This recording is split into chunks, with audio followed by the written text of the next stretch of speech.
ଏଇଟା ଥିଲା କଥା ଆଉ ଦେଖୁଛନ୍ତି ତ ବର୍ତ୍ତମାନ ମାନେ ଯେମିତି ଏଇଠି ଆଇନ ଶୃଙ୍ଖଳା ବିପର୍ଯ୍ୟସ୍ତ ଅବସ୍ଥାରେ ଅଛି। ଏବେ ମା ଝିଅ ମାନେ ଭଉଣୀ ମାନେ ବାହାରିବାକୁ ଡରୁଛନ୍ତି। ସୁନା ଚେନ୍ ଗୋଟେ ଧରିକି ବାହାରିଲେ ଦେଖନ୍ତୁ ଦିନ ଦିପରେ ଆଜି ତିନିଟା ସୁନା ଚେନ୍ ଯେମିତି ଚାନ୍ ଟାଣି ନେଲେ। ଏହାର ଅର୍ଥ ସୂଚେଇ ଦଉଛି କୋଉଠି ନା କୋଉଠି ଚୋରି ବଢି ବଢି ଚାଲୁଛି। ଏଇ ଚୋରି କାହିଁକି ବଢି ବଢି ଚାଲୁଛି? ଏଇ ପ୍ରଶାସନ କାହିଁକି ତତ୍ପରତା ଦେଖାଉନାହିଁ? କାହିଁକି ଚୋରକୁ ଭଲରେ ଧରି ପାରୁନାହିଁ? କାହିଁକି ଚୋରି ହଉଛି ତାର କାରଣ ଖୋଜି ପାରୁନାହାନ୍ତି।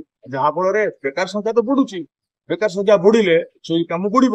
କିନ୍ତୁ ନାଇଁ ବର୍ତ୍ତମାନ ଯୋଉ ସୁନା ଫୁନା ଲୁଟ କରୁଛନ୍ତି ଏଠୁ ବାହାରୁ ଆସୁଛନ୍ତି ଏଗୁଡା କଣ କହିବା ଆଜ୍ଞା? ଦେଖନ୍ତୁ ବାହାର ଲୋକ ଆସୁଛନ୍ତି। ବାହାର ତ ଲୋକ ସୁନା ଚେନ୍ ଏମିତି ଟାଣିବା ପାଇଁ ସେଗୁলো ପ୍ରଫେସନାଲ ପିଲା ହେଇଥିଲେ ଏକା ସେ ସୁନା ଚେନ୍ ଟାଣିବେ।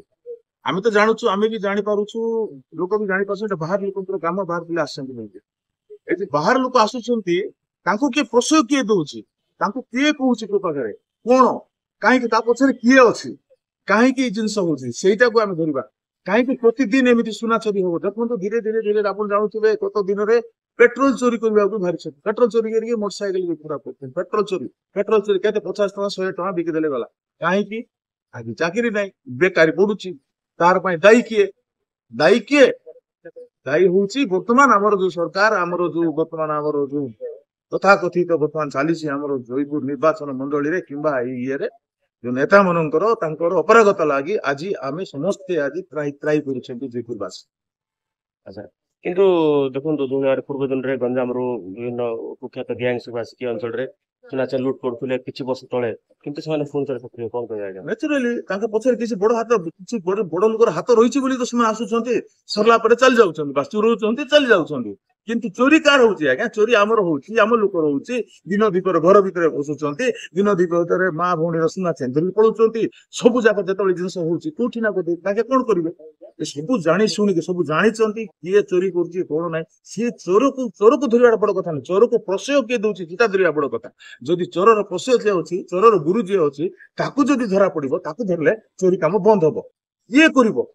ଦୌଡ଼ କହିବେ ନାଇଁ କି ମନ୍ଦିର ଭିତରେ କିଏ ରେ ବେଲେ ମୁଇଁ ଦୌଡ଼ କଦଳୀ ଖାଇ ନେଇ ବୁଝୁ ସେମିତି ସବୁ ଦେଖୁଛନ୍ତି, ସବୁ ଜାଣିଛନ୍ତି। କାହିଁ କୋଉଠି ଆଇନ କାହିଁ କୁହନ୍ତୁ? ଏଇଠି କୋଉଠି ଆଇନ ଅଛି? ସେଥିପାଇଁ କିଏ ଦାୟୀ ଆଜ୍ଞା? ଆରେ ନ୍ୟାଚୁରାଲି ଆଜ୍ଞା ଦାୟୀ ଶୁଣନ୍ତୁ ମତ ଆମେ ପ୍ରଥମେ ଯଦି କହିବା ପୋଲିସ ଇଏକୁ, ପୋଲିସକୁ ଦାୟୀ ଯଦି କରିବା, ପୋଲିସକୁ ଦାୟୀ କରିବା ପୂର୍ବରୁ ଏଇ ଯୋଉ ହୋମ ଡିପାର୍ଟମେଣ୍ଟ ର ଯୋଉ ଜିନିଷ କରୁଛନ୍ତି, ଏଇଠି ଷ୍ଟାଫ କମ ଅଛନ୍ତି। ଆମେ କହିଲେ ତାଙ୍କେ କହିବେ ଆମ ପାଖରେ ଷ୍ଟାଫ କମ ଅଛନ୍ତି। ଆମେ ତାଙ୍କେ କହିବେ ଆରେ ଭାଇ ଷ୍ଟାଫ କମ ତା ଥାନ୍ତୁ। ପାଇଁ କିଏ ଦାବି କରିବା କଥା ଆଜ୍ଞା? ନେଚୁରାଲି ଜନସାଧାରଣ ବର୍ତ୍ତମାନ ତେଜି ଗଲେଣି ଆଜ୍ଞା। ଦାବି କଣ କରିବେ? ଏଇଟା ଆମର ଦାବି, ସମସ୍ତଙ୍କର ଦାବି। ଆମେ ତ ଆଗାମୀ ଦିନରେ ଏହାକୁ ଆନ୍ଦୋଳନ ରୂପ ନେବାକୁ ଯାଉଛୁ। ଆଉ ଯଦି କାଲିକି ଯଦି କୌଣସି ଜିନିଷରେ ଯଦି ଜନସାଧାରଣ ଯୋଉ ପ୍ରକାର ତାଙ୍କ ପରିବର୍ତ୍ତନ ଚାହୁଁଛନ୍ତି ଯଦି ହେଇ ନ ପାରିଲା, ତାହେଲେ ନେଚୁରାଲି ଆଜ୍ଞା ଲୋକଙ୍କର ଆକ୍ରୋଶ ଆଗାମୀ ଦିନରେ ଦେଖିବେ। ନେତାକୁ କାଢିକି ଫିଙ୍ଗିଦେବେ, ନେତାକୁ କାଢି ଫୋପାଡ଼ି ଦେବେ। ସେ ନେତା ପାଖରେ ରହିଯିବ, ଲୋକଙ୍କ ପାଖରେ କୌଣସି ନେତା ରହିପାରିବେ ନାହିଁ। ଆମେ ଶାନ୍ତି ମୈତ୍ରୀ ପ୍ରଗତିର ବାର୍ତ୍ତା ଦଉଛୁ। ଆମର ଜୟପୁର ଭାଇଚାରାର ସହର। ଆମେ ଏଇଠି ସମସ୍ତଙ୍କୁ ଧରିକି ଯାଉଛୁ। ଏଇଠି ସବୁ ସମ୍ପ୍ରଦାୟର ଲୋକ ଅଛନ୍ତି, ସମସ୍ତେ ଖୁସିରେ ଅଛନ୍ତି। କିନ୍ତୁ ହଠାତ୍ ଏଇ ଜିନିଷ କାହିଁକି ବାହାରୁଛି?